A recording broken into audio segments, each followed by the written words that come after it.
Hello folks, and welcome to another video. In this one I'll be looking at some of the ways in which Sega influenced Microsoft with their first console.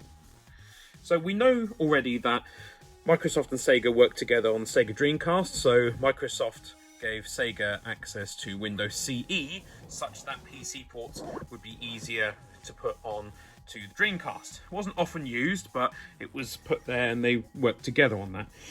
And both consoles have the 4 controller ports at the front, and Sega were a heavy software supporter of Microsoft with many games such as Jet Set Radio, Shenmue and Panzer Dragoon coming to the original Xbox.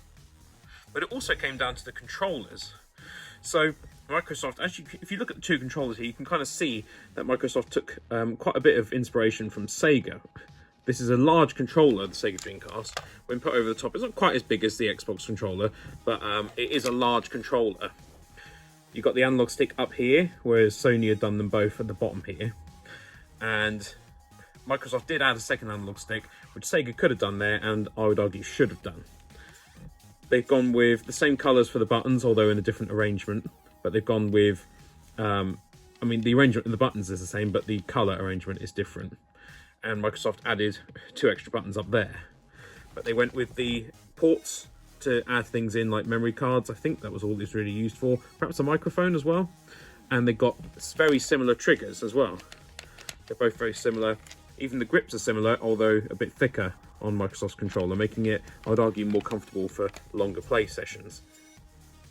So quite a lot of similarities there. They've even got this large space here, which it was rumoured was going to be used to put in a screen of some sort, or even just a light or something, but Microsoft didn't go with that in the end. They lost a lot of money on this original Xbox. It cost a lot of money to get into the console market, and I would argue Microsoft did a good job, but they did lose a lot of money and quickly moved on to the Xbox 360, where they were able to cut costs, although I would say they probably shouldn't have cut costs on the soldering, but there we go, that's a whole other thing.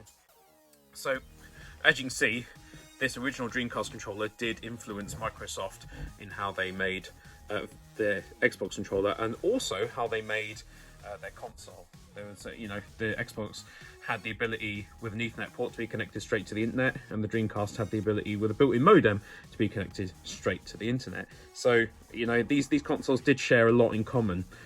They were also consoles to do some first things. For example, the Xbox was the first console to have a built-in hard disk.